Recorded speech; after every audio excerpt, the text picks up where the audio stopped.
Il est midi 12, bonjour à toutes et à tous et bienvenue dans cette nouvelle édition du 12-12, votre entracte culturel à l'UL.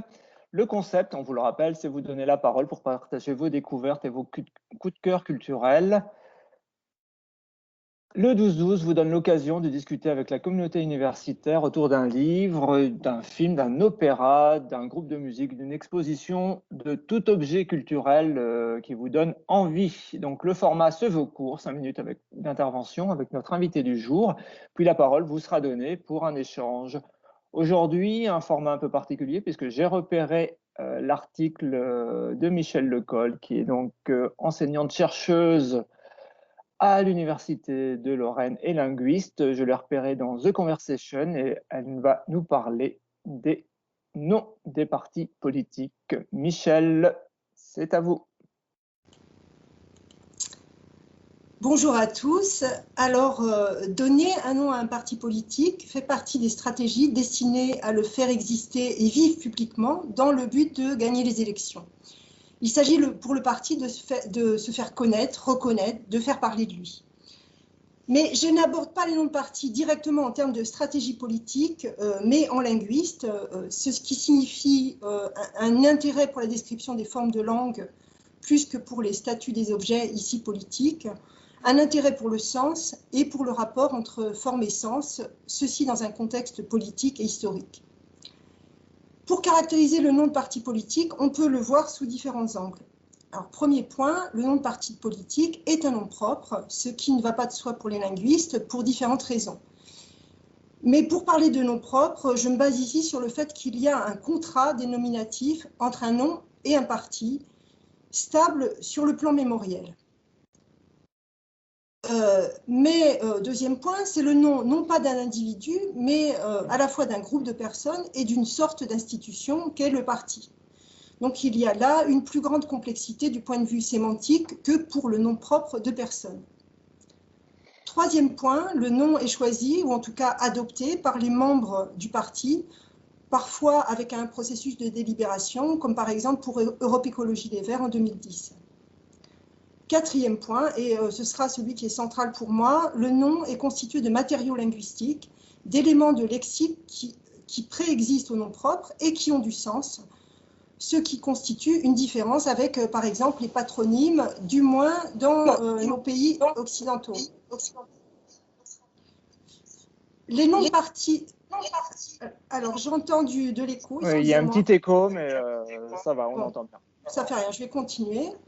Donc, les noms de partis peuvent comprendre des noms communs comme parti, alliance, mouvement, ligue, rassemblement, front, c'est-à-dire des noms désignant des groupes et des groupes humains.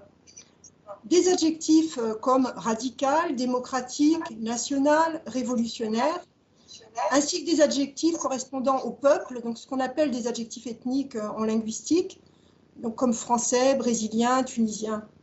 Et puis des adjectifs renvoyant à une appartenance politique et souvent du coup à une histoire riche comme socialiste, communiste. Des compléments de noms comme de gauche, des travailleurs, parti de gauche, parti des travailleurs. Beaucoup de ces adjectifs ou compléments sont marqués dans l'histoire et à ce titre, ils fonctionnent comme une sorte de label.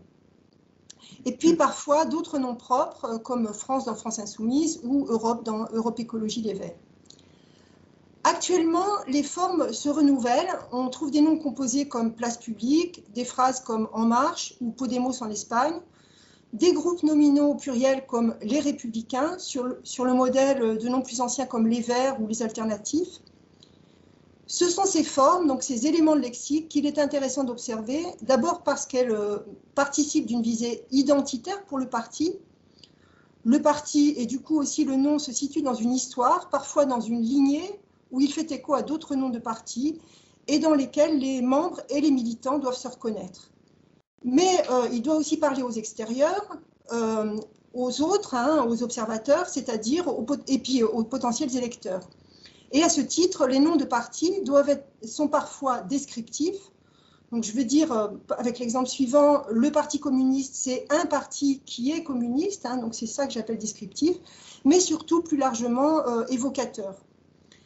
Et c'est là de nouveau que l'observation est intéressante pour le linguiste, parce qu'on parle de description ou d'évocation, mais de quoi? Donc là, il y a aussi des tendances repérables du point de vue donc, sémantique plutôt. D'abord, comme il s'agit de nommer les groupes, il y a la référence au groupe, justement, à la pluralité, avec les noms que j'ai cités tout à l'heure, comme parti, front, etc.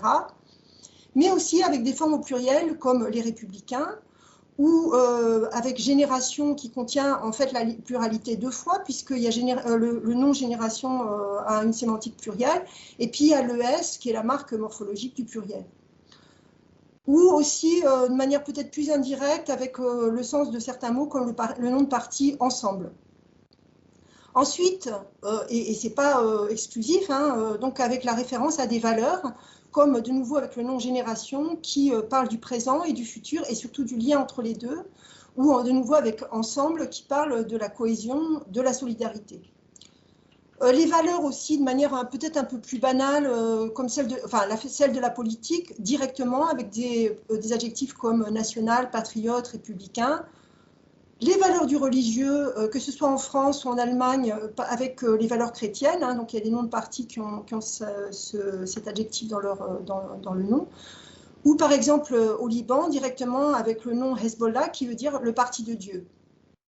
Valeurs de l'écologie, dans Europe Écologie Les Verts, par exemple, avec le nom écologie, mais aussi avec la symbolique de la couleur, les verts. Ces valeurs peuvent être celles du mouvement, comme avec le nom mouvement, bien sûr, dans Mouvement démocrate, qui est le MoDem, hein, mais aussi En Marche, qui évoque le mouvement, ou l'acronyme même CAP 21. Ou encore, autre chose, l'affichage de la rupture, comme avec Insoumis dans la France Insoumise, ou Nouveau, tout simplement, dans Nouveau Parti anticapitaliste, Pirate dans Parti Pirate, Alternatif dans Les Alternatives, qui est un parti aujourd'hui disparu. Et on a affaire parfois à une véritable stratégie marketing travaillée par des agences de communication, comme on le voit avec l'exemple, on le sait avec l'exemple de En Marche, dont les initiales sont les initiales même de Emmanuel Macron, son fondateur. Alors, je vais prendre un dernier exemple avec le nom de parti Les Républicains, qui est intéressant à plusieurs titres, du point de vue de ce qu'il évoque, donc l'évocation des valeurs républicaines, comme je l'ai dit, du point de vue de sa structure, de la structure du nom, et du point de vue de son emploi. Républicain, c'est un adjectif s'appliquant à des personnes au sens plutôt positif dans un pays comme la France. Et à ce titre, chacun peut se revendiquer républicain. Donc, de la part de Sarkozy, qui a choisi le nom, il y a une stratégie, celle de la préemption, en fait, d'une valeur positive. Ensuite, il y a également la référence au parti historique des États-Unis, parti conservateur. Et puis, il y a la forme plurielle, les plus adjectif nominalisé républicain. Forme qui correspond en français à la désignation d'un ensemble de personnes, comme on dirait les Français. De sorte que quand on l'emploie, le nom est foncièrement ambigu, puisqu'il peut désigner le parti, les républicains, les membres du parti, ou des individus quelconques qui seraient républicains. Ainsi, si la stratégie fonctionne, le nom devient une référence incontournable pour qui se revendiquerait républicain. En dernier lieu, il y aurait lieu de s'intéresser au nom des membres des partis. Donc, selon les, alors il y a des différences en fait, hein, et c'est intéressant aussi du point de vue des stratégies. Selon les cas, le nom de membre peut être directement dérivé du nom du parti, comme on le voit avec les communistes, les socialistes, ou il peut s'agir d'un homonyme du nom du parti, comme on vient de le voir avec les Républicains, mais qu'on aurait aussi avec les Patriotes, les Verts, plus anciennement. Il peut être différent, mais créé en récupérant un nom existant, comme avec les Marcheurs, les Insoumis, et donc là, il y a des tas d'effets de sens possibles, que ce soit du point de vue des hommes politiques et des militants, ou que ce soit du point de vue de l'extérieur, hein, des observateurs. Ou enfin, le membre n'a pas de dénomination propre, comme avec Génération, Place Publique, le MoDem, le Parti radical et de nombreux autres. On dit alors membre de Génération, du MoDem, etc. Donc peut-être cette question fait-elle partie de celle que se posent les membres quand ils nomment un parti, ou au contraire qu'ils oublient. En tout cas, vu de l'extérieur, c'est plus ou moins réussi. Voilà, j'ai terminé pour votre intervention et je suis prête à écouter vos questions, remarques. Nous avons Charlotte Picard qui souhaite intervenir. Bonjour.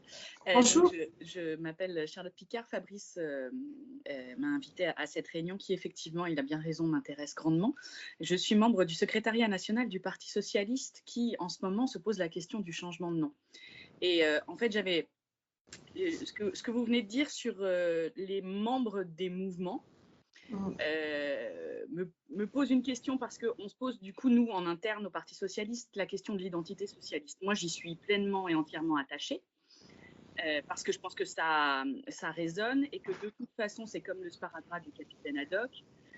C'est pas parce que le RPR est devenu l'UMP et les Républicains qu'on oublie que les gens qui étaient au RPR étaient au RPR. La ligne politique... ouais. Ça dépend, pour les nouveaux... Pour les nouveaux observateurs, peut-être qu'ils peuvent oublier, en fait. En plus, bon, voilà, je vous laisse continuer. La ligne, la manière de faire de la politique, à part l'étiquette, il n'y a pas grand-chose qui a changé à l'intérieur. Alors, au moment de l'UMP, c'était moins vrai, parce que l'UMP était un parti, à mon avis, un peu plus large que ce qu'est les Républicains aujourd'hui. Mais sur tout ce qui est nomenclature, le fait que les partis qui se créent aujourd'hui ne donnent pas lieu à des identités, c'est-à-dire qu'on est membre d'eux, je trouve que ça parle pas mal de comment on fait de la politique aujourd'hui, c'est-à-dire qu'on n'est plus, comment dire, on n'est plus attaché pleinement et entièrement à notre engagement politique. Et on essaye de créer, c'est ce qui se passe un peu au Parti socialiste en ce moment, c'est-à-dire que la direction est en train de se poser la question de comment se détacher du point et la rose, parce que l'histoire politique et nos dernières preuves politiques ont fait qu'il y a une inimitié qui s'est créée contre la politique en général et donc contre ceux qui l'ont faite et donc ceux qui étaient responsables du dernier quinquennat.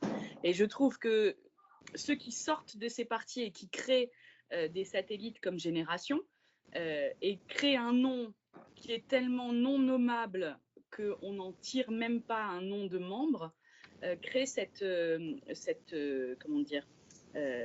non-identification obligatoire. Je ne sais pas si vous arrivez à... J'étais pas prête pour cette conversation. Il est midi, je viens de faire à manger aux enfants, tout ça. Donc, je n'étais pas du tout prête.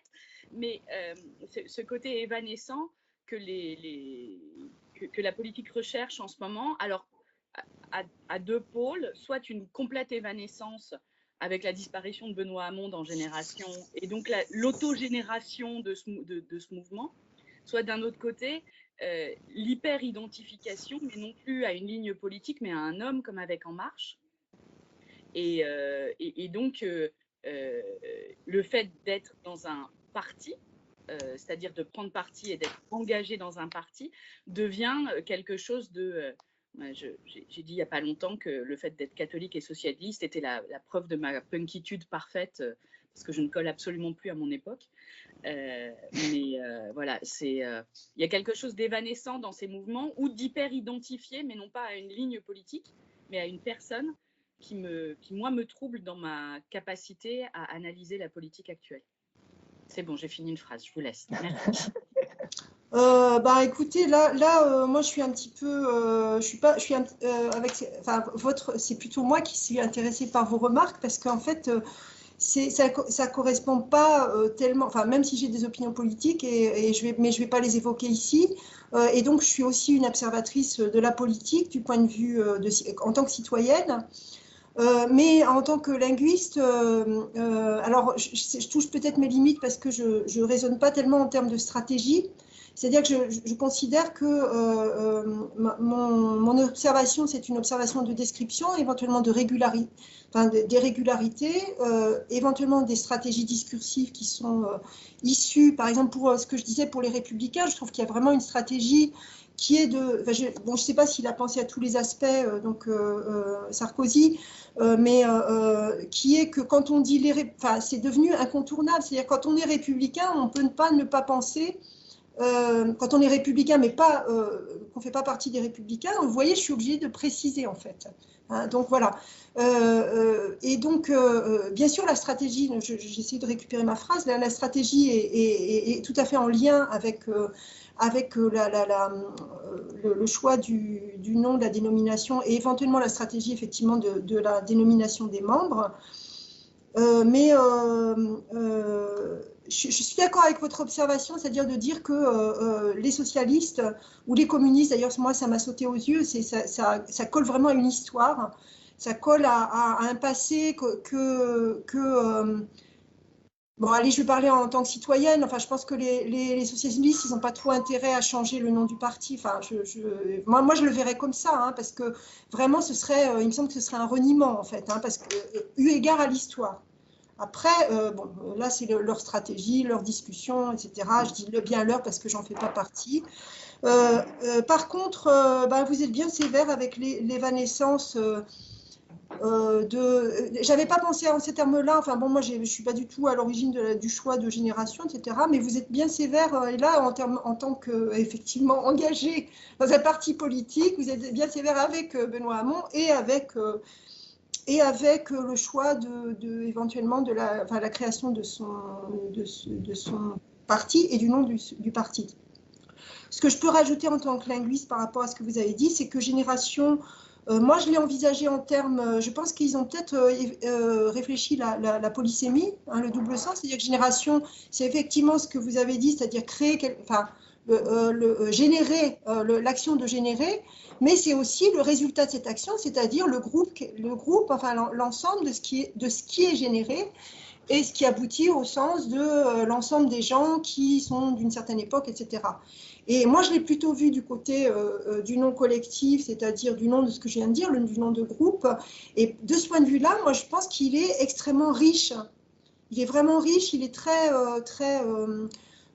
il est riche de valeurs positives de ce point de vue-là. Hein, et moi, je suis allée sur leur site parce que je ne fais pas partie non plus de Génération, donc je suis allée sur leur site pour voir comment ils se présentaient eux-mêmes. Et vraiment, ils mettent en avant les générations futures, les générations présentes, le lien entre les générations. Donc, c'est plutôt du côté du nom collectif, mais c'est quand même aussi riche de la polysémie que je viens de mentionner, c'est-à-dire générer. Par contre, du côté des noms de membres, c'est complètement, ça ne marche pas, quoi. Ça ne marche pas du tout. Ça ne marche pas du tout, effectivement.